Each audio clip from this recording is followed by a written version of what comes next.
Hi students, हम पिछली class में बात कर रहे थे परावर्तन के बारे में, और परावर्तन में भी क्या, दर्पण के बारे में। दर्पण भी कौन सा अपन बात कर रहे थे? समतल दर्पण। किसकी बात कर रहे थे यहाँ पर? समतल दर्पण की।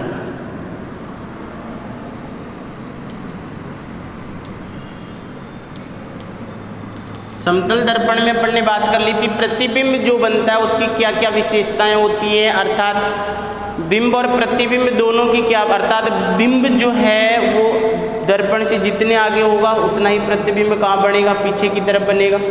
बिंब की साइज जितनी होगी उतनी साइज का क्या बनेगा? प्रतिबिंब बनेगा। और दूसरी बात क्या होगा कि यहाँ पर क्या होगा? पार्श्व परिवर्तन देखा जाता है, अर्थात मैं बिंब जो है दो दर्पण के सामने जैसे ही खड़ा हुआ तो मेरा बायां भाग दाईं तरफ दिखाई देगा और दायां भाग बाईं तरफ दिखाई देगा, और इसी परिवर्तन को क्या कहा जाता है? पार्श्व परिवर्तन कहा जाता है।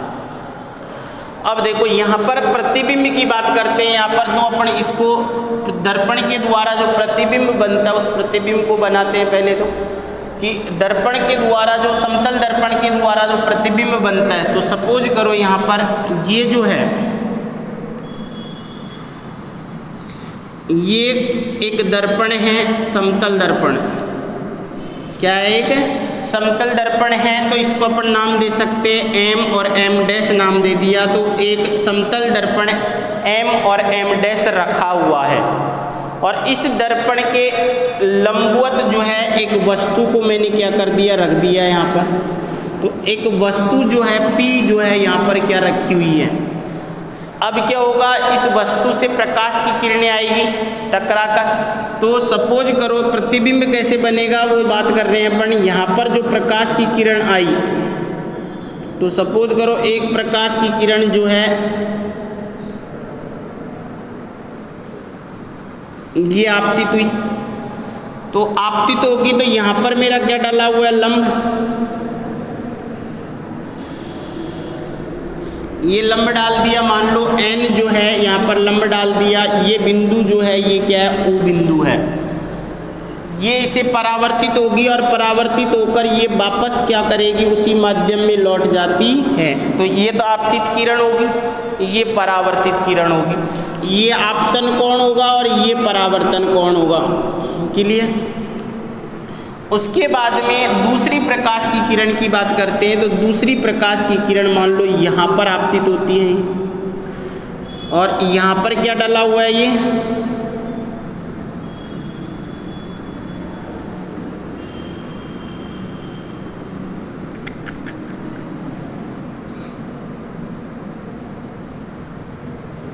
ये डला हुआ है लंब। तो इसको अपन नाम देते हैं n, और इसको दे दिया मान लो n डैश, इसको नाम दे दिया o, और इसको नाम दे दिया o डैश।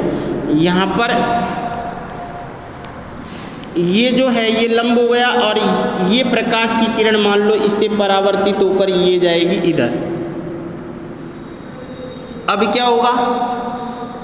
ये कोण आपतन कोण है, ये भी परावर्तन कोण होगा। जब इन प्रकाश की किरणों को आगे की तरफ बढ़ाया जाता है तो ये थोड़ा सा,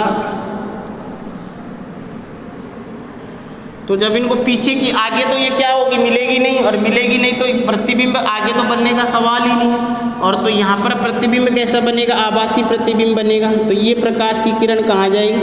पीछे की तरफ मैं इनको बढ़ाता हूँ, तो पीछे की तरफ मेरे को बढ़ाई जाती है। तो ये क्या करते हैं? एक बिंदु पर मिलती हुई क्या होती है? प्रतीत होती है। तो इस तरीके से यहाँ पर इसका क्या बनता है? प्रतिबिंब बनता है। और ये प्रतिबिंब को क्या नाम दिया? मान लो मैंने P डैश नाम दे दिया। तो ये बिल्कुल सीधी है प्रकाश की किरण। तो यहाँ पर ये जो प्रतिबिंब बना, ये प्रतिबिंब कहाँ है? दर्पण के पीछे की तरफ है। उतनी ही साइज का प्रतिबिंब है जितनी साइज का बिंब है। दूसरी बात, यहाँ पर थोड़ा छोटा लग रहा है ये,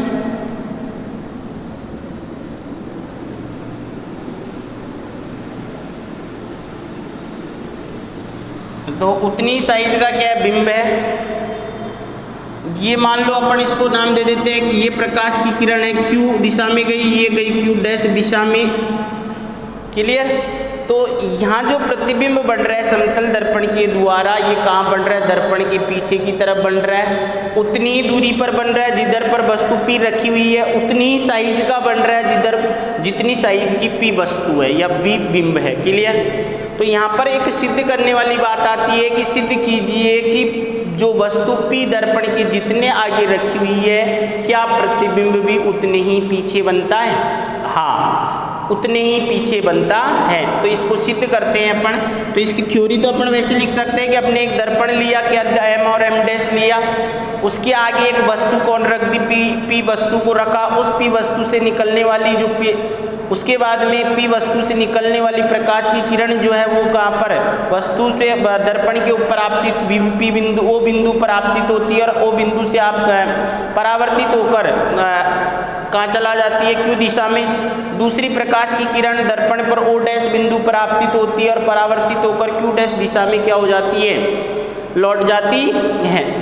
ये दोनों Q और Q डैश जो है प्रकाश की किरण आगे नहीं मिलती है, तो इनको क्या कर दिया जाता है, जब दर्पण के पीछे की तरफ इनको बढ़ाया जाता है तो P डैश बिंदु पर मिलती हुई प्रतीत होती है। अर्थात P डैश जो है वो P का क्या है, प्रतिबिंब बनता है। क्लियर। अब देखो यहाँ पर, तो यहाँ पर अपन बात करेंगे कोणों की। तो कोण जो है सपोज यहाँ पर देखो कितने, ये कोण बन रहा है तो इसको मैंने नाम दे दिया कोण 1, इसको नाम दे दिया कोण 2, इसका कोण ये रहा 3, हो गया नहीं हो गया। ये कोण नाम दे दिया मैंने 4, इसको नाम दे दिया 5, इसको नाम दे दिया 6, ये कोण हो गए 7, है ना। उसके बाद में यहाँ पर जो कोण है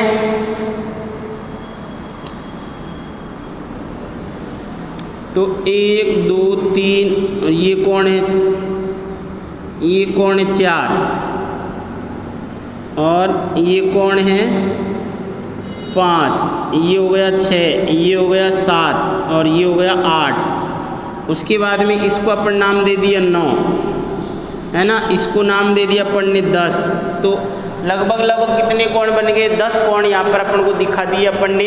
तो अपन बात करते हैं यहाँ पर सबसे पहले जो है त्रिभुज जो है P O और O डैश की। तो यहाँ पर मैं अलग लिख देता हूँ, इस त्रिभुज को पता चल जाएगा अपन को। ये प्रतिबिंब बना, ये दर्पण वाला भाग है। तो यहाँ पर ये क्या है, जब प्रकाश की किरण यहाँ पर आपतित होती है ये, तो ये बिंदु कौन सा है O, ये बिंदु कौन सा है P, और उसके बाद में यहाँ पर जो है दूसरी जो है O डैश जो है, ये रहा दूसरी प्रकाश की किरण कहाँ आपतित हुई, यहाँ पर आपतित हुई, और ये बिंदु जो है ये क्या है, O डैश बिंदु।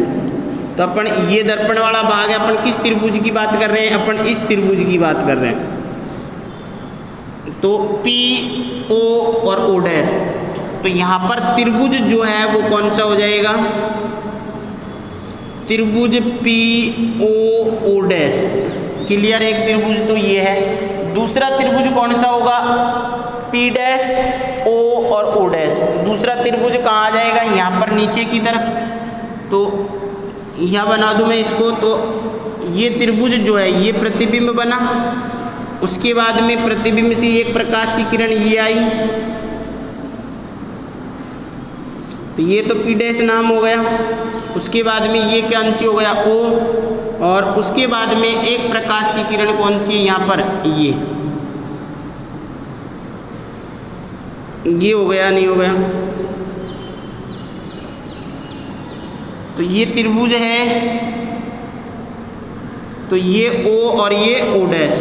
तो यहाँ पर त्रिभुज O और O डैश की बात करते हैं। कौन कौन से त्रिभुज, ये तो त्रिभुज क्या है ये, और ये त्रिभुज कौन सा हो जाएगा, P डैश O और O डैश हो जाएगा। अब देखो इन दोनों त्रिभुजों में क्या कॉमन है, ये।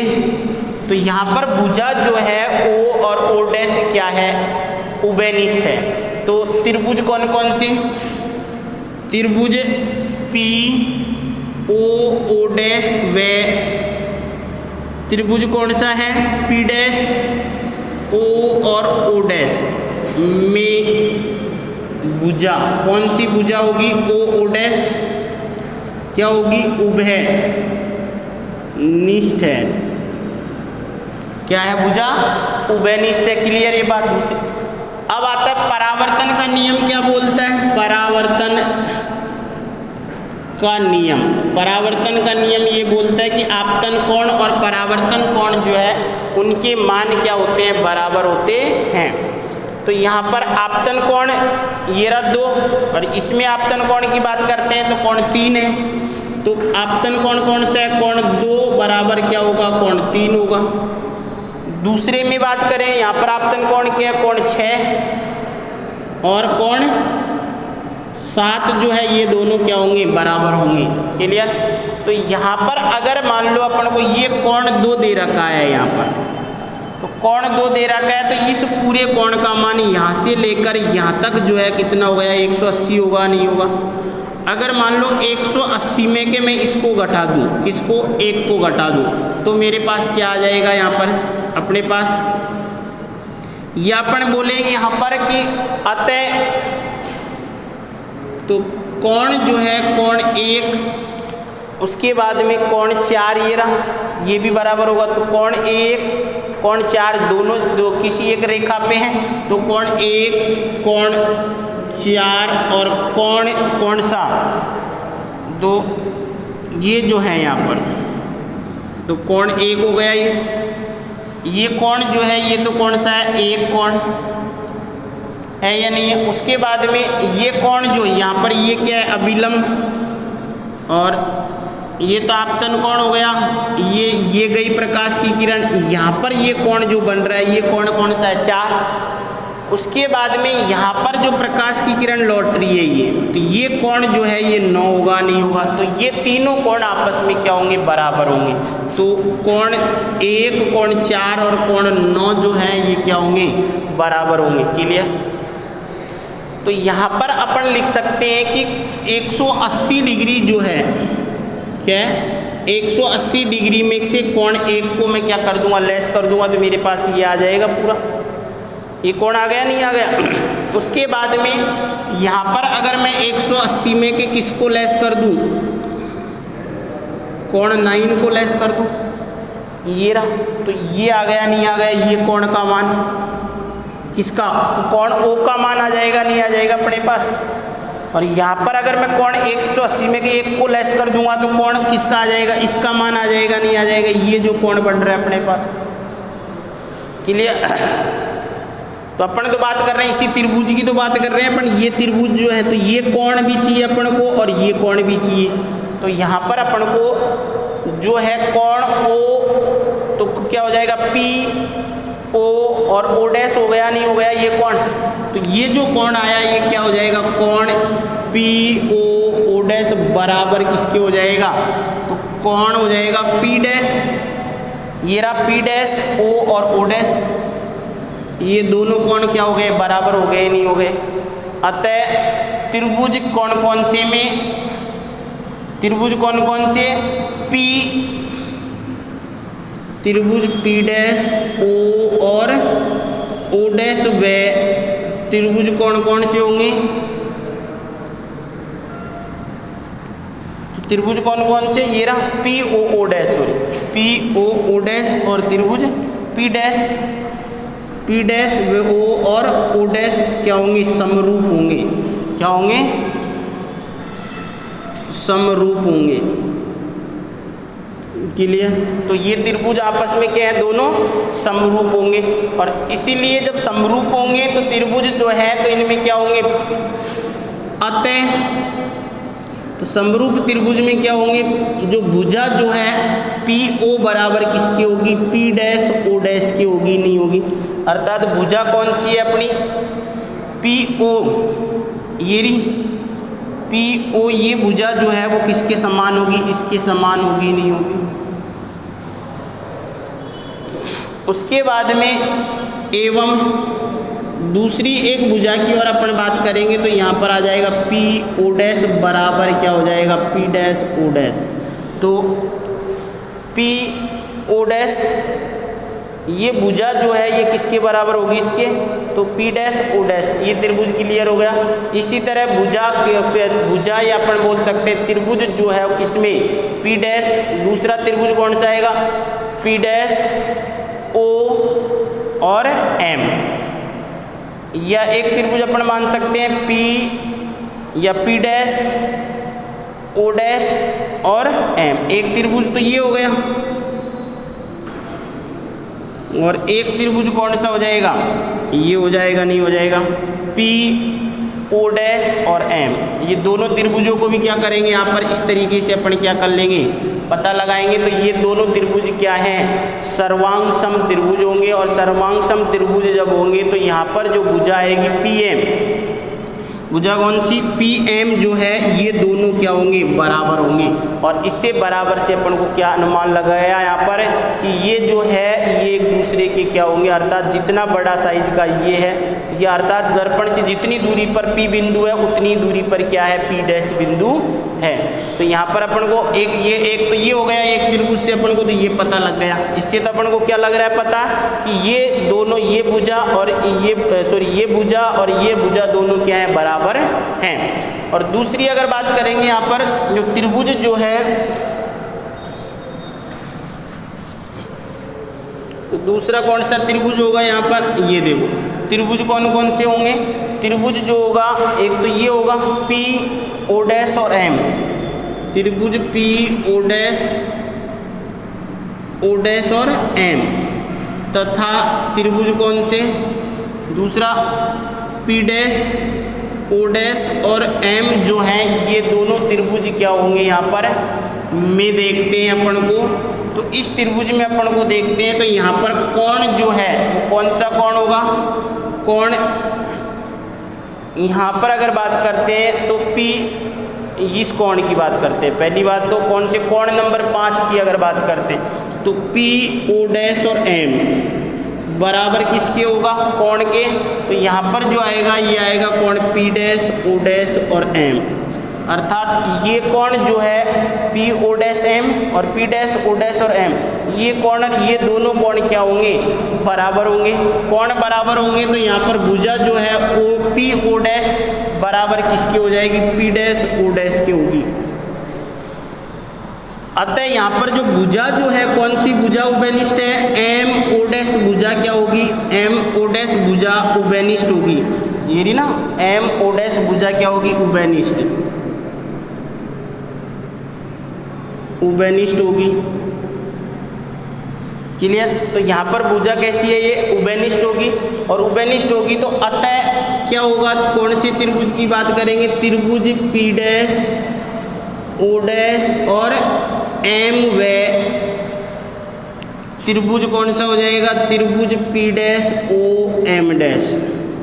तो P dash O dash, P dash O dash और एम, और पी डैश ये रहा पी डैश और ओ और एम डैश, एम हो जाएगा, एम डैश एम। तो यहाँ पर जो होगा, यहाँ पर इसमें तो यहाँ पर दोनों भुजा कौन कौन सी, पी एम और यहाँ पर क्या होगी पी डैश एम जो है, ये दोनों क्या होंगे, बराबर होंगे। अब ये दोनों बराबर होता है, अतः इसे क्या सिद्ध होगा, इसे ये सिद्ध होगा कि ये जो प्रतिबिंब दर्पण से जितने आगे बढ़ रहा है उतने ही पीछे की तरफ क्या बनेगा, प्रतिबिंब बनता है, उसी साइज का बनता है। क्लियर। अब करेंगे नेक्स्ट क्लास में।